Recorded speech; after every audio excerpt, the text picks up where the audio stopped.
Howdy y'all, and welcome back to Texas Travelers RC.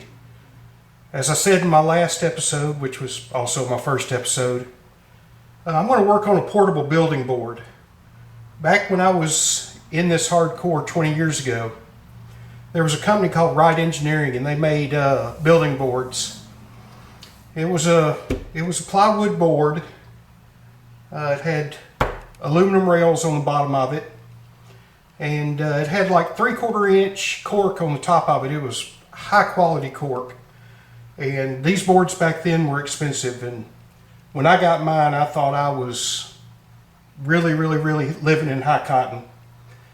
So today, I'm going to work on this board a little bit. There's really not much. I mean, I could sit here and video all this and show you what was going on, but I'm going to probably do more still pictures and give a little voiceover or something like that as I go along. I'm just going to play this by ear. Basically, what I'm going to do is I've got I've got a board here. It's 24 by 48. I got it at Home Depot. I had to go through just a ton of boards before I could find one that was flat. It's 3/4 inch plywood. It's pre-sanded. I tried some craft board because it was much less expensive, and I thought with the craft board being individual pieces of wood side glued together and the grains going in different directions that it wouldn't warp. But it was 16 by 48, and the second I took it out of its package, it started to warp. 2 days later, sitting here on the bench, it was unusable. So avoid the headaches of going cheap. I mean, this piece of plywood wasn't that expensive, but it was about twice the cost of what that craft board was. I wish it was a little narrower. I wish it was maybe 20 inches instead of 24, but it is what it is. I've got some 1 inch square aluminum tubing that I'm going to bolt to this board. I'm going to have to cut out notches in the side to be able to get in there and put in the bolts and washers. I got nylon washers. I've got nylock bolts, or excuse me, nylock nuts, and get in there and do that. You don't want to ratchet them all the way down. You want to leave it to where it's tight, but it still may have a little give. That's why I'm using nylon washers in case this expands or whatever. You want it to give it some room to go laterally and hopefully not bend. And I think these aluminum supports like Wright Engineering, I think they'll help it not bend. I'm going to put some stick-on gripper things on the bottom to keep this from sliding around. And then flip it over when I've got all that done, and glue some 1/2 inch cork that I got off of Amazon that's for stained glass making, because it seemed to be a little bit denser than any other cork I could find. And you know, this is the first go at this. It may take more models to perfect this. I may hit it on the first try, but like I said in my first video, this is the only workbench I've got in my work area. I've got to be able to use it for multi-purposes. So having a building board that I can have a wing or a fuselage or anything like that on top of that I can pick up and move off is a definite must. So stick around, and as I do individual parts to bringing this building board together, I'll film those, and it'll just be pieced together.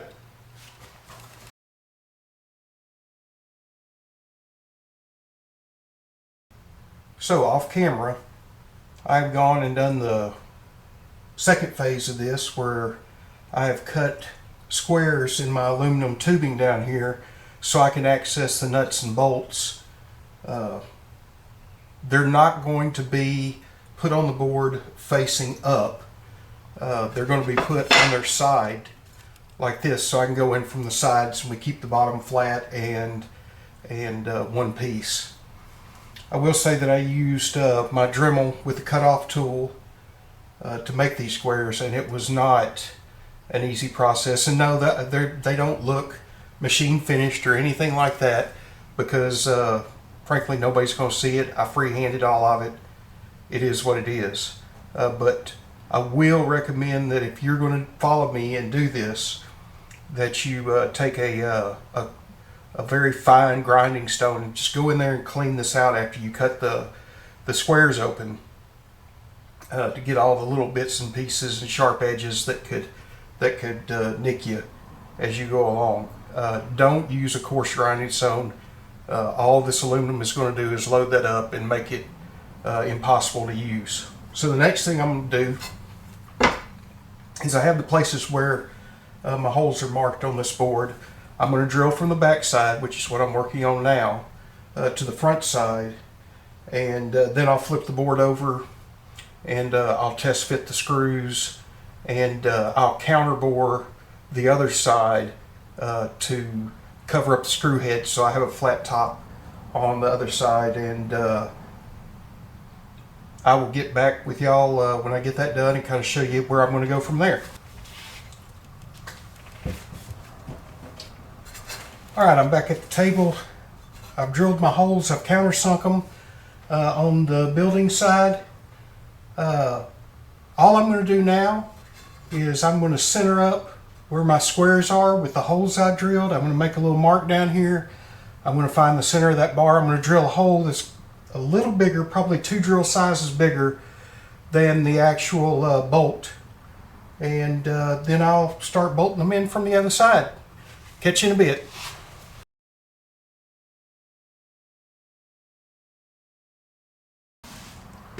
Well, I've got the bottom supports on here now.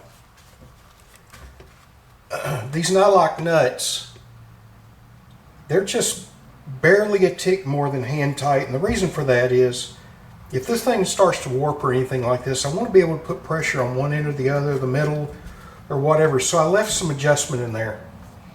Next thing I'm going to do is I'm going to clean up some spots, 3 spots on each rail, to put some non-stick pads on. I'm just going to take some acetone and a paper towel and clean that up, make sure I get oil off of it so that stuff will stick okay. And once I get that done, I will get back with y'all and show you what that looks like. So we've got the rubber feet mounted.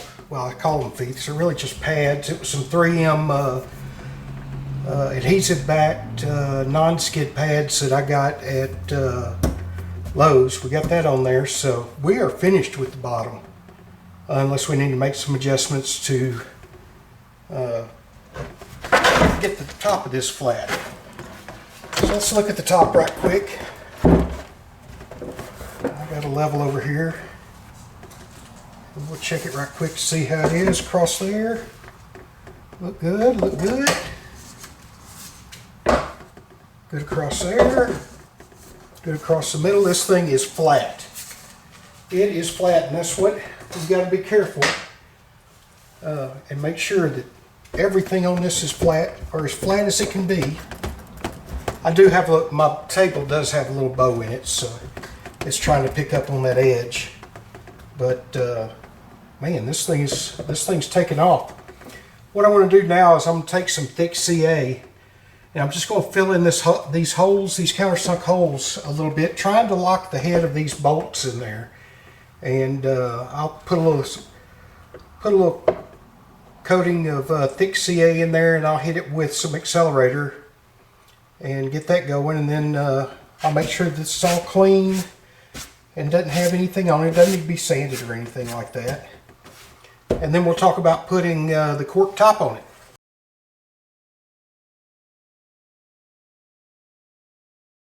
Okay, so now I've filled in the tops of these screws with a little thick CA in order to lock them down in case I got to make any adjustments after I get my cork laid over it. I have my cork board here behind me on my bench, and all I'm going to do is I'm going to take some Titebond. I'm going to spread it out all over this. Let's say I am. There we go. Maybe just spread some Titebond all over this. I don't know if that's enough. We'll come back Cross with a little more. We'll see how that is. I got an old business card here. I'm just gonna try to just kind of squeegee this out, get a good thin layer on it. It's not going to take much. I just don't want to lock down this tight bond. I want to smooth out. If you get it too thin, it'll try to lock up on you. And I still want it to be a little bit wet, so that it will, when I go to put this cork down, it'll let me move it just a little bit. And I didn't put enough tight bond on here. I can already tell. We're gonna have to add to our and we don't want no big. We don't want any big areas. You know, leave some big hills in here and stuff like that. I can tell around the edges. We're gonna need some. I'm using Ttrc 3 because it's supposed to be more waterproof. And since this is going to be in my garage, and we live here in East Texas, humidity is a big deal. Like I said, I'm trying to get all this laid out. I may not show all of this. Just kind of realized I probably could have just used contact cement on this. It'd probably been just as strong and a lot easier to work with than layering on a bunch of tight bond.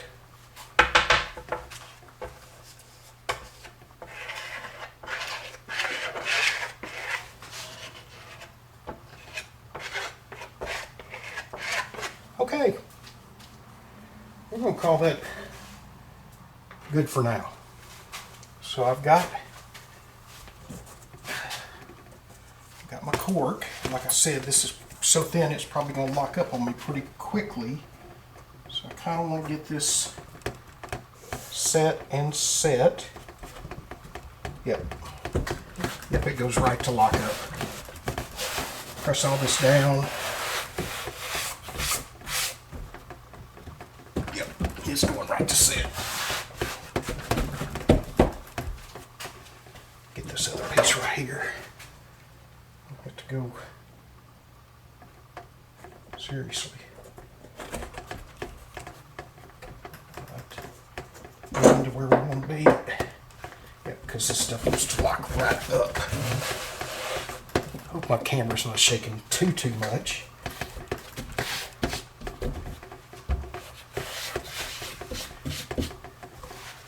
Clean up around the edges with some paper towel here. It doesn't have to be perfect. But it doesn't have to look like crap either. I'm not going to add weights or anything to this. I did check before we started on this just to see how we looked here, and man, this thing it's really good and flat.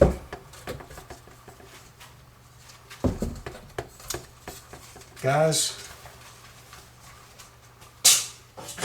and gals, hopefully there's some gals that are going to be watching this.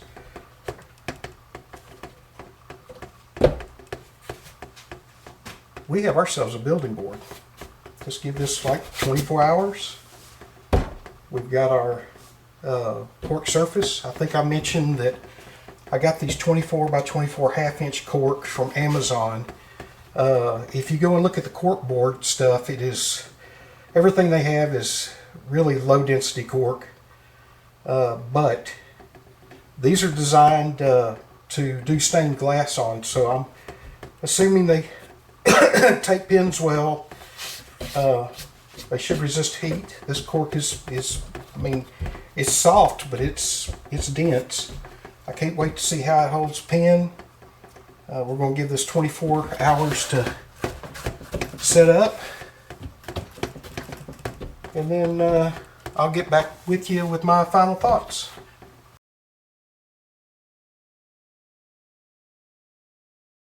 So we've given this 24 hours to rest. It's all nice and applied.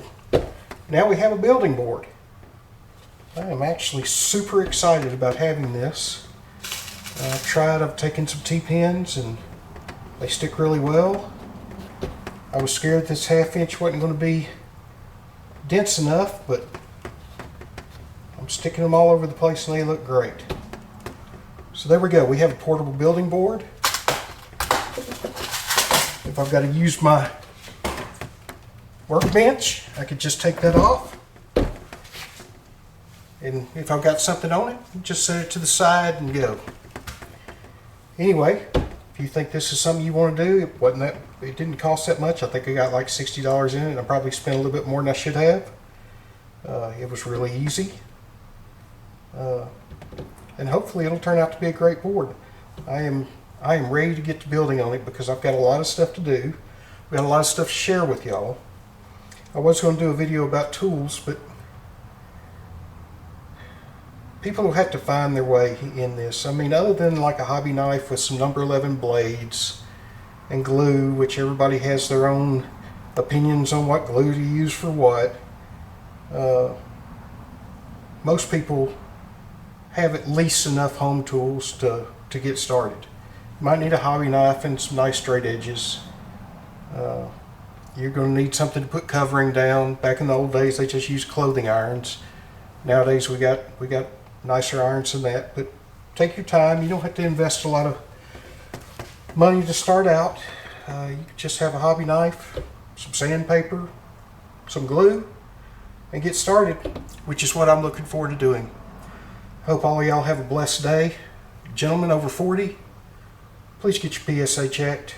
I appreciate it. Good evening.